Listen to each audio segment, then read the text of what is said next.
Hello friends, मैं हूं दिवांश गिरी। स्वागत करता हूं मैं अपने चैनल ऑनलाइन लर्नर पे। फ्रेंड्स, लास्ट क्लास में हम लोग ने गवर्नर जनरल पे चर्चा किया था और गवर्नर जनरल में हम लोग रॉबर्ट क्लाइव के शासनकाल के बारे में हम लोगों ने चर्चा किया था। इसके अलावा वैरेन हेस्टिंग और लॉर्ड कॉर्नवालिस के बारे में हम लोगों ने चर्चा किया था। इस सेकेंड वीडियो में हम लोग आगे बढ़ेंगे और आगे के गवर्नर जनरल पे हम लोग बात करेंगे। तो फ्रेंड्स, नेक्स्ट हमारा होगा लॉर्ड वेलीजेली। आप स्क्रीन पे देख रहे होंगे फिगर। ये फिगर लॉर्ड वेलीजेली की फ़ोटो है। फ्रेंड्स, लॉर्ड वेलीजेली का शासनकाल, पहले मैं यहाँ लिख दूँ, लॉर्ड वेलीजेली, लॉर्ड वेलीजेली, ठीक है फ्रेंड्स। इनका शासनकाल 1798 से 1803 के बीच में रहा। ठीक है फ्रेंड्स, इससे पहले मैं ये बता दूं कि इनसे पहले भी एक गवर्नर जनरल भारत के रहे हैं, तो मैं उनके बारे में बता देना चाहूँगा। इनके पहले एक थे सर जॉन सोर। ठीक है, सर जॉन सोर। इनका शासनकाल 1793 के 1798 के बीच में रहा और इन्हीं के शासनकाल में खारदा का युद्ध हुआ था। ये मैं बताना भूल गया था। आपको बस खाली इतना ही जानना है कि इस खारदा का जो युद्ध हुआ वो किनके शासनकाल में हुआ। तो फ्रेंड्स, सर जॉन सोर के शासनकाल में हुआ। देर आफ्टर हमारा लॉर्ड वेलीजेली आते हैं और इनका शासनकाल बेसिकली हमारा 1798 से लेके 1803 के बीच में हुआ। इन लॉर्ड वेलीजेली को ध्यान में रखिएगा, लॉर्ड वेलीजेली को बंगाल का शेर भी कहा जाता है। ये ध्यान रखिएगा, लॉर्ड वेलीजेली को बंगाल के शेर से भी नाम जाना जाता है। तो अक्सर एग्जाम में, प्रतियोगिता परीक्षा में पूछी जाती है कि बंगाल का शेर किन्हें कहा जाता है। तो फ्रेंड्स, आप लॉर्ड वेलीजेली को बंगाल का शेर कहा जाता है।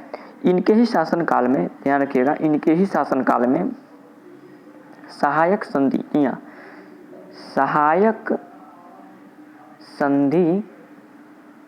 प्रणाली आई। सहायक संधि प्रणाली इन्हीं के शासनकाल में आया। इसके अलावा बसीन की संधि भी इन्हीं के शासनकाल में हुआ। यानी बसीन को दो विभिन्न क्षेत्र में बांट दिया गया था। इसके अलावा अगर हम बात करें फ्रेंड्स, तो इन्हीं के शासनकाल में चौथा एंग्लो मसूरी युद्ध हुआ था। ये फ्रेंड्स बहुत इंपॉर्टेंट क्वेश्चन है। ये फ्रेंड्स बार बार एग्जाम में आपका पूछता है कि चौथा एंगोली मसूरी युद्ध किनके शासनकाल में हुआ। तो फ्रेंड्स, आपका जवाब होना चाहिए लॉर्ड वेलीजेली। इन्हीं के शासनकाल में चौथा एंग्लो मसूरी युद्ध हुआ था। इसके अलावा इन्हीं के शासनकाल में जो प्रेस मीडिया थी उस समय, जो प्रिंटिंग मीडिया थी, उन पर प्रतिबंध इन्हीं के शासनकाल में लगाया गया था। ये बात हमें बहुत इम्पोर्टेंट जाननी चाहिए कि प्रेस पर प्रतिबंध किसने लगाया था। तो लॉर्ड वेलीजेली के ही शासनकाल में प्रेस पर प्रतिबंध लगाया गया था। ठीक है, तो यह बेसिकली कुछ इम्पोर्टेंट और महत्वपूर्ण घटनाएं जो लॉर्ड वेलीजेली के अंतर्गत इन्हीं के शासनकाल में हुआ था। एक बार हम लोग फिर से इनके शासनकाल को दोहराते हैं। इनका शासनकाल 1798 से 1803 के बीच में हुआ था। बंगाल का शेर लॉर्ड वेलीजेली को ही कहा जाता है। सहायक संधि प्रणाली इन्हीं के शासनकाल में हुआ। फिर बसीन की संधि भी इन्हीं के शासनकाल में हुआ और चौथा जो एंग्लो मसूरी युद्ध हुआ था इन्हीं के शासनकाल में हुआ था, लॉर्ड वेलीजेली का। और साथ साथ प्रेस पर प्रतिबंध इन्हीं के राजकाल में लगाया गया था। ठीक है फ्रेंड्स, तो बेसिकली लॉर्ड वेलीजेली के समय काल में यही कुछ महत्वपूर्ण घटनाएं घटी थी जिनका जिक्र अभी मैंने किया। इसके अलावा फ्रेंड्स, बसीन के संधि में ही ध्यान रखिएगा, बसीन के संधि के बाद जो चौथा एंग्लो युद्ध हुआ, जो हमारा चौथा एंग्लो मसूरी युद्ध जो हुआ, इसमें क्या हुआ कि इसमें जो टीपू सुल्तान था वो मारा गया था। आपने नाम सुना होगा टीपू सुल्तान का। वो क्या हुआ, वो मारा गया था। किस युद्ध में, तो चौथे एंग्लो मसूरी युद्ध में टीपू सुल्तान मारा गया था। ठीक है, तो ये बहुत इंपॉर्टेंट क्वेश्चन बन सकता है कि टीपू सुल्तान किस युद्ध में मारा गया था, तो चौथे एंग्लो मसूरी युद्ध में। ठीक है, तो ये कुछ इम्पॉर्टेंट बातें थी जो मैं आपको यहाँ पे आपको जिक्र किया। अब नेक्स्ट हम लोग चलते हैं, एक पॉइंट और जानिएगा कि लॉर्ड कॉर्नवालिस के बारे में हम लोग जो चर्चा किए, तो उनकी जो मृत्यु हुई थी, लॉर्ड कॉर्नवालिस की जो मृत्यु हुई थी फ्रेंड्स, लॉर्ड कॉर्नवालिस की जो मृत्यु हुई थी वो सन 1805 ईस्वी में हुई थी। और कहाँ हुई थी, तो गाजीपुर। ये गाजीपुर जो है आपका यूपी में पड़ता है। ये जो गाजीपुर है फ्रेंड्स, ये आपका बेसिकली कहाँ पड़ता है, किस राज्य में पड़ता है, तो ये यूपी में पड़ता है। तो यूपी के गाजीपुर में सन 1805 ईस्वी में लॉर्ड कॉर्नवालिस का मृत्यु हो गई थी। ठीक है फ्रेंड्स, अब हम लोग आगे बढ़ते हैं और अब हम लोग जो गवर्नर जनरल के बारे में चर्चा करेंगे वो होंगे हमारे लॉर्ड हेस्टिंग। जी हाँ, लॉर्ड हेस्टिंग। फ्रेंड्स, आपको कन्फ्यूजन नहीं होना है, इससे पहले हम लोगों ने वैरेन हेस्टिंग के बारे में भी जिक्र किया था, लेकिन वो अलग थे और ये अलग है। इनका नाम है लॉर्ड हेस्टिंग और वो थे वैरेन हेस्टिंग। इनका शासनकाल आपका फ्रेंड्स 1813 ईस्वी से 1823 ईस्वी तक रहा। इन्हीं के शासनकाल में रेतवाड़ी व्यवस्था आई।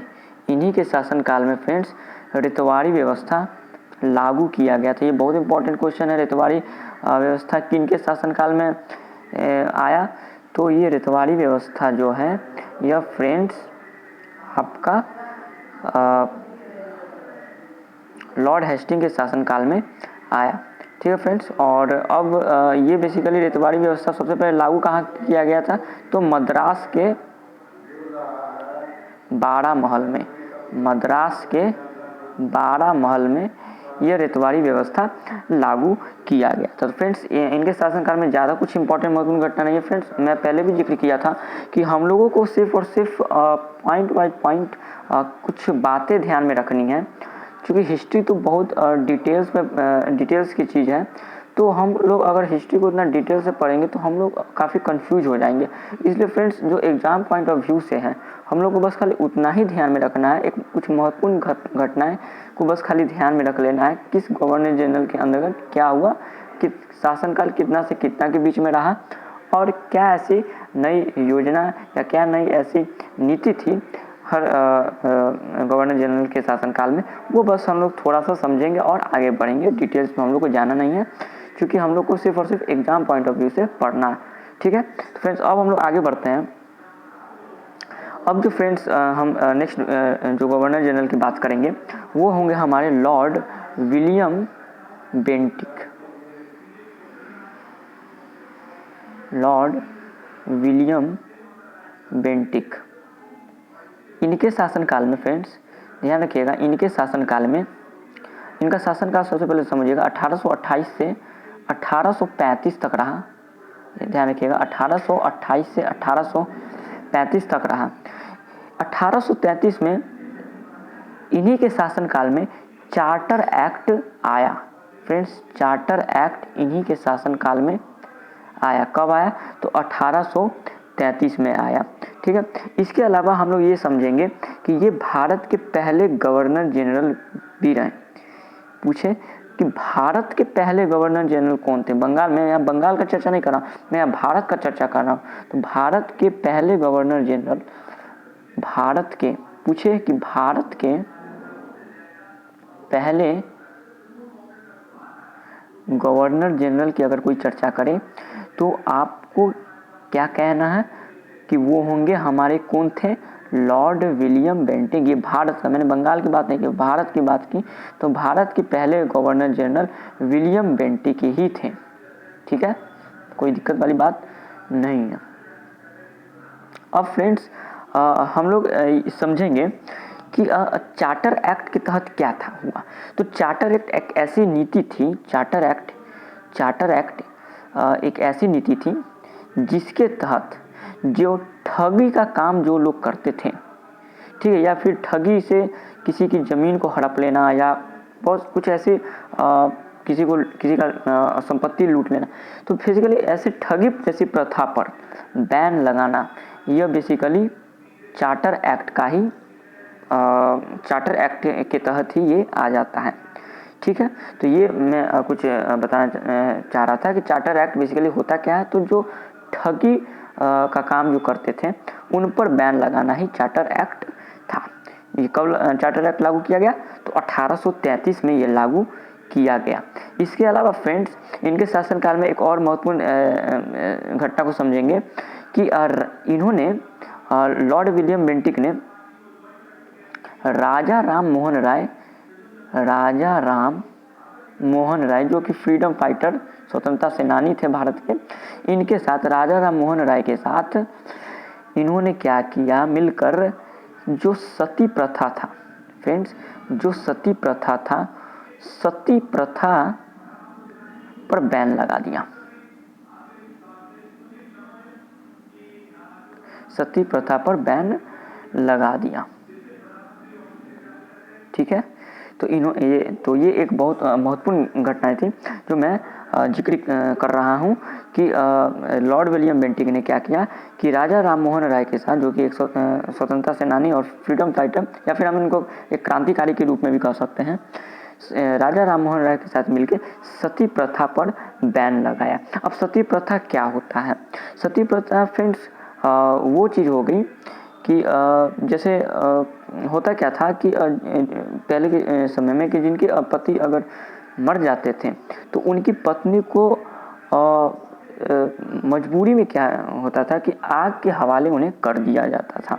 ठीक है, लोग का ये मानता था कि अगर जिनके पति नहीं होंगे तो वो विधवा को जीने का अधिकार नहीं है, उनको क्या किया जाता था कि उनको आग के हवाले सौंप दिया जाता था। आत्म हत्या इसको आप कहिए या फिर आप कहिए कि इनको जीवन को त्यागना पड़ जाता था। तो इसी सती प्रथा पर बैन लगा दिया। कौन? तो लॉर्ड विलियम बेंटिक। ये क्वेश्चन पूछा भी जाता है फ्रेंड्स। ठीक है, तो फ्रेंड्स एक बार हम लोग फिर से पढ़ लेते हैं कि क्या क्या इनके शासनकाल में महत्वपूर्ण घटना घटी। तो सबसे पहले मैं ये बता दूं कि लॉर्ड विलियम बेंटिक का शासनकाल 1828 से 1835 ईस्वी तक रहा। इसके अलावा 1833 में चार्टर एक्ट लागू किया जिसके तहत ठगी जैसी चीज़ों पर प्रतिबंध लगाया गया। इसके अलावा भारत के पहले गवर्नर जनरल हमारे लॉर्ड विलियम बेंटिक थे और इन्होंने राजा राम मोहन राय के साथ मिलकर सती प्रथा पर बैन लगा दिया था। अब हम लोग फ्रेंड्स नेक्स्ट गवर्नर जनरल की बातें करते हैं। नेक्स्ट फ्रेंड्स जो है वो है हमारे चार्ल्स मेटकाफ।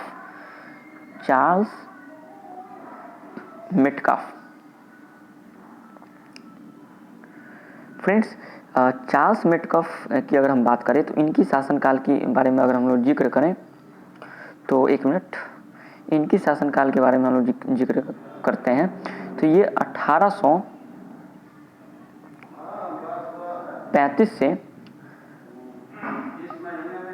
1836 के बीच में था। ठीक है फ्रेंड्स, अभी हम लोगों ने देखा था कि प्रेस पर प्रतिबंध, जी हाँ, प्रेस पर प्रतिबंध जो हमारे जो लॉर्ड वेलीजली के शासनकाल में जो प्रेस पर प्रतिबंध जो लगाया गया था उसको अब हटा दिया गया। किनके शासनकाल में? तो चार्ल्स मेटकाफ के शासन। ठीक है, तो जो प्रेस पर प्रतिबंध लगा दिया गया था, प्रेस पर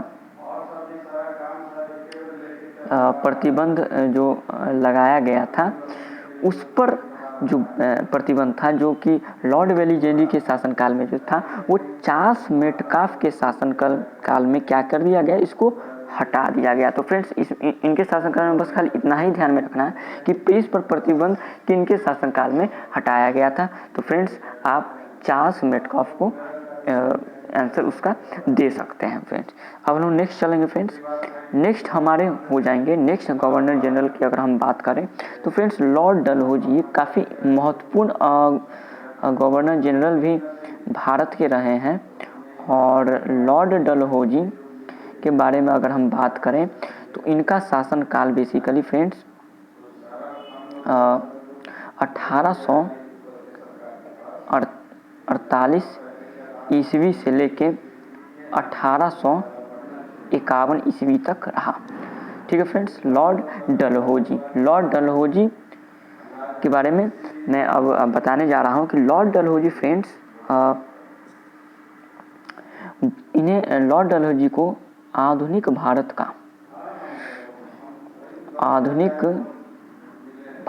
का निर्माता कहा जाता है। मतलब कहने का मतलब फ्रेंड्स कि इन्हीं के शासन काल में आधुनिक भारत का निर्माता कहा जाता है। फ्रेंड्स इन्हीं के शासनकाल में यानी कि ये जब जैसे ही आए तो भारत की आधुनिकता पे इन्होंने काफ़ी ध्यान दिया, भारत के विकास पे काफ़ी ध्यान दिया, चाहे वो आर्थिक क्षेत्र पे हो, चाहे वो इंफ्रास्ट्रक्चर के क्षेत्र में हो। तो मॉडर्नाइजेशन का काम इन्हीं के शासनकाल में आते होना शुरू हुआ। अब हम लोग आगे बढ़ते हैं तो मॉडर्नाइजेशन के अंतर्गत अगर हम बात करें तो इन्हीं के शासनकाल में जैसे ही इनका शासनकाल आया तो इन्होंने सबसे पहले जो आधुनिकता का जो स्टेप था उन्होंने क्या किया कि रेलवे को दिया। फ्रेंड्स रेलवे का विकास हुआ। पहला आधुनिक स्टेप इनका क्या हुआ कि इन्होंने रेलवे का विकास किया। और पहली रेल, ध्यान रखिएगा फ्रेंड्स, पहली जो रेल सेवा, पहली रेल डलहौजी के ही शासनकाल में आया। ठीक है फ्रेंड्स, पहली रेल जो है डलहौजी के ही शासनकाल में आया। और 1853 में, ये बहुत इंपॉर्टेंट डेट है फ्रेंड्स, पूछा जाता है, 1853 में भारत में पहली बार फ्रेंड्स इसको मैं यहाँ से हटा दूँ, पहली बार रेल सेवा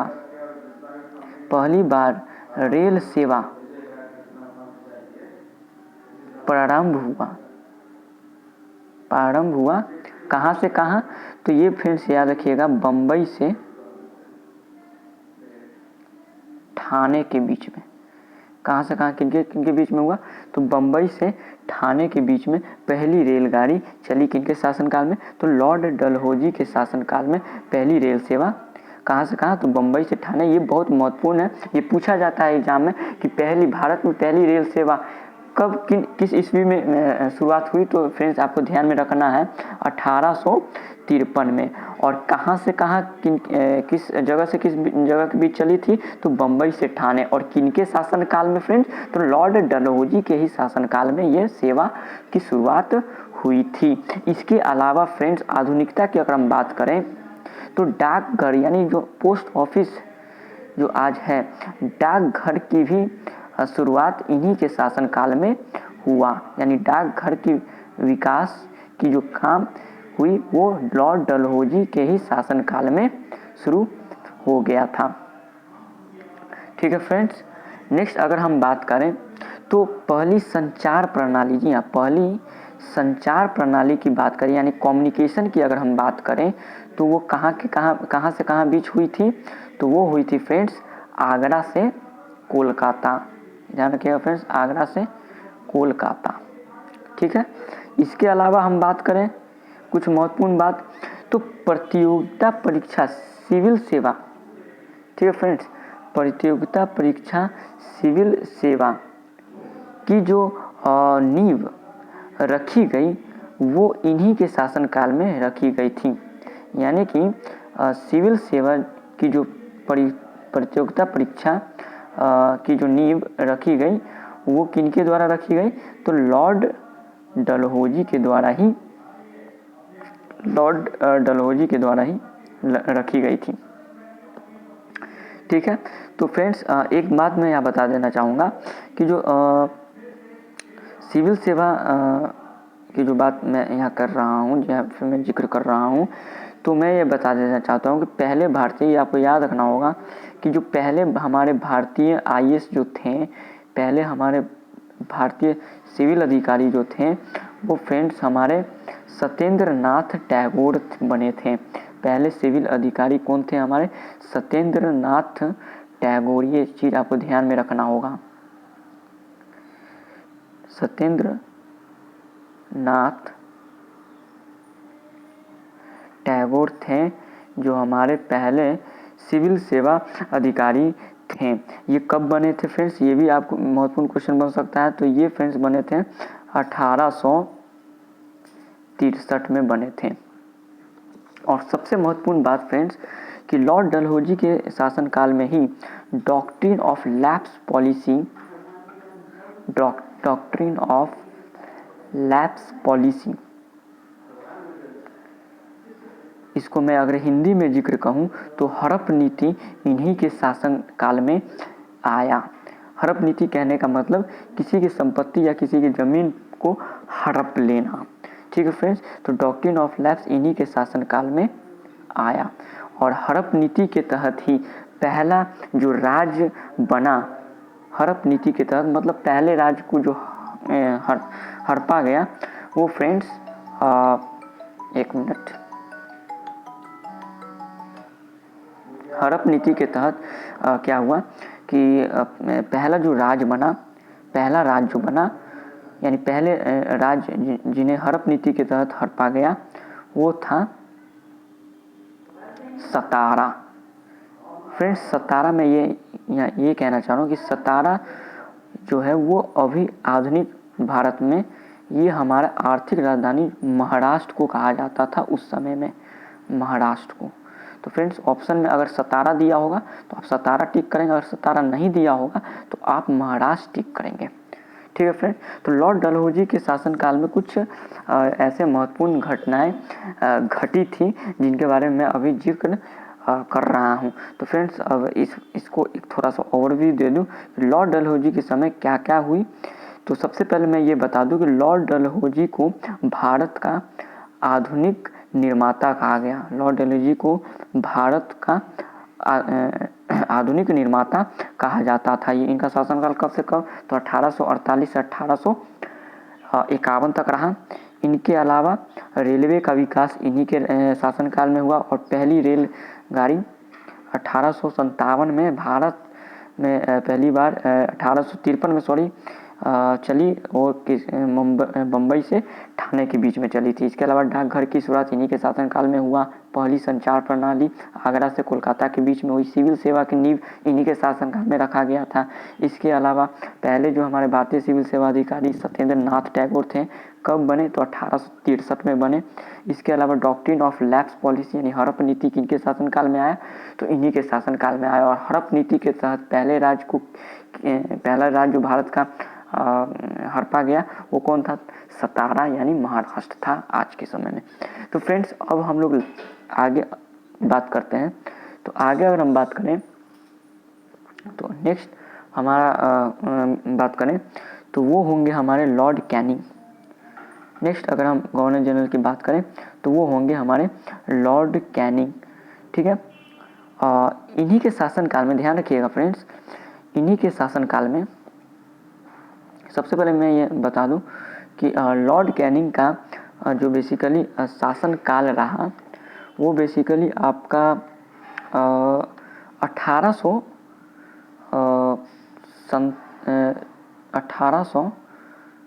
मैं यहाँ जिक्र कर देता हूँ, एक मिनट रुकिएगा।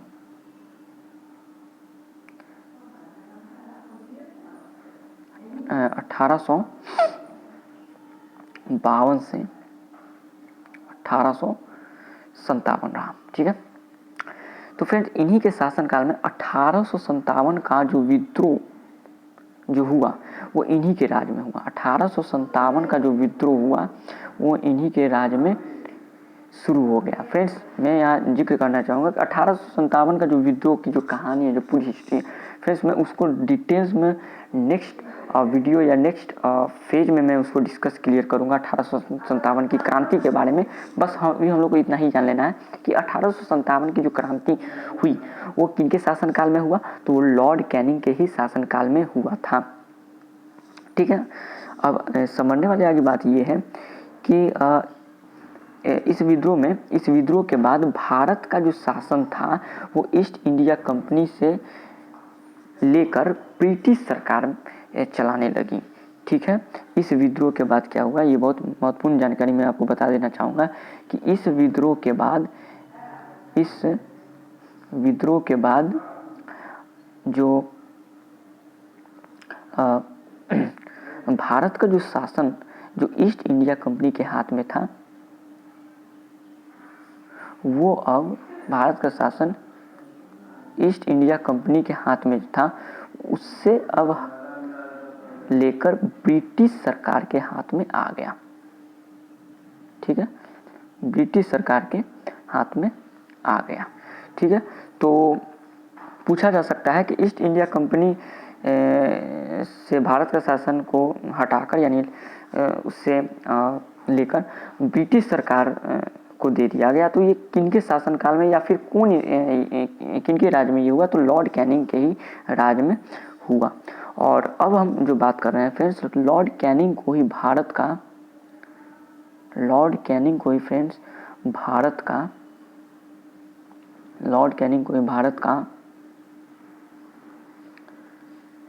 पहला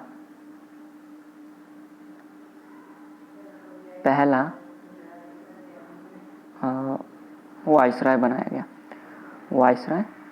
गया। ठीक है, तो भारत का पहला वाइसराय किसे बनाया गया था, तो लॉर्ड कैनिंग को ही बनाया गया था। किसका, भारत का पहला वाइसराय। ठीक है, अब गवर्नर जनरल पद को हटा के फिर से वाइसराय पद पे स्थापित किया गया और जिसमें भारत का पहला वाइसराय लॉर्ड कैनिंग को ही बनाया गया। ठीक है, यह ईस्ट इंडिया कंपनी द्वारा नियुक्त ये भारत के आखिरी गवर्नर जनरल भी थे। इस बात को भी समझिएगा फ्रेंड्स, यह ईस्ट इंडिया कंपनी के द्वारा नियुक्त भारत के आखिरी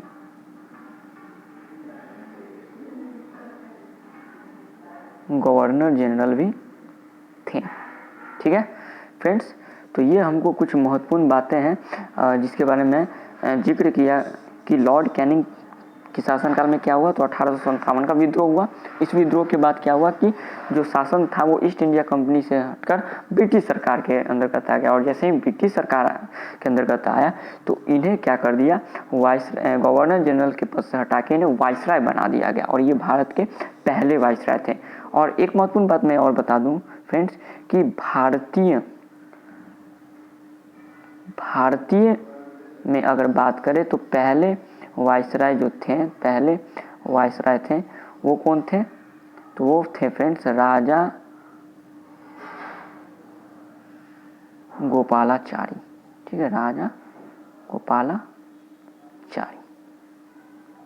ठीक है फ्रेंड, तो लॉर्ड कैनिंग के शासनकाल में फ्रेंड्स यही कुछ महत्वपूर्ण बातें थी जिनको आपको ध्यान में रखना है, जिनको आपको ब्रेन में रखना है for the exam point of view. तो फिर से मैं इसका ओवरव्यू दे दूं कि लॉर्ड कैनिंग के शासनकाल में ही 1857 का विद्रोह हुआ फ्रेंड्स और ये भारत के पहले वाइसराय भी बने।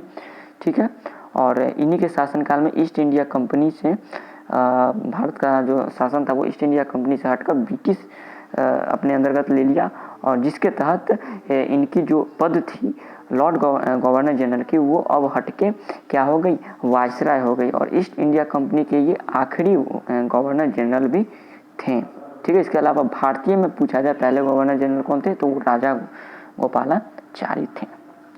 तो फ्रेंड्स आज मैं अब इतना ही पे विराम देना चाहूँगा क्योंकि अभी ये मेरा जो गवर्नर जनरल का जो पार्ट था यानी अब तक जितना गवर्नर जनरल का जो कौन कौन गवर्नर जनरल बने थे भारत में वो मैंने सारा जिक्र कर दिया। अगले टॉपिक में या अगले फेज में कहूँ तो मैं वाइसराय को और डिटेल से पढ़ूंगा कौन से वायसराय में किन के वायसराय शासनकाल में क्या महत्वपूर्ण घटना घटी, क्या नई नीति आई, तो वो हम लोग अब नेक्स्ट फेज में करेंगे। इस फेज में हम लोग अब गवर्नर जनरल को समाप्त कर दिए हैं और नेक्स्ट फेज में हम लोग क्या करेंगे फ्रेंड्स, वायसराय को क्लियर करेंगे। इसके अलावा मैं फ्रेंड्स ये भी कहना चाहूँगा कि वायसराय और गवर्नर जनरल टॉपिक जैसे ही कंप्लीट होगा फ्रेंड्स हम लोग एंशिएंट हिस्ट्री स्टार्ट करेंगे। ठीक है, एंशिएंट हिस्ट्री से भी कुछ प्रमुख क्वेश्चन है, कुछ इंपॉर्टेंट क्वेश्चन बनती हैं और उसमें भी मैं डिटेल्स में नहीं जाऊँगा, ऐसे ही पॉइंट बाय पॉइंट क्लियर करूँगा, जो कि आपको बस खाली दिमाग में रखना है और ज़्यादा दिमाग उससे पजल ना हो, आप कंफ्यूज में ना हो, जिसके चलते प्रॉब्लम हो। आपको बस खाली पॉइंट बाय पॉइंट दिमाग में रखना है, एग्जाम पॉइंट ऑफ व्यू से बहुत महत्वपूर्ण होगा। ठीक है फ्रेंड्स, तो आप अगर चाहें तो आज की सेशन को आप स्क्रीनशॉट भी ले सकते हैं, नोट्स पर भी बना सकते हैं और साथ ही साथ वीडियो को पॉज करके भी आप नोट्स लिख सकते हैं। तो फ्रेंड्स आज के लिए बस मैं इतना ही करता हूँ और वीडियो अगर आपको अच्छा लगा तो फ्रेंड्स लाइक ज़रूर कर दीजिएगा, शेयर कर दीजिएगा और चैनल को सब्सक्राइब ज़रूर कर लीजिए फ्रेंड्स, क्योंकि सब्सक्राइब आप कीजिएगा तभी जो वीडियो होगा वो आपके घर पहुँचेगा। ठीक, तो फ्रेंड्स आज के लिए बस इतना ही, मैं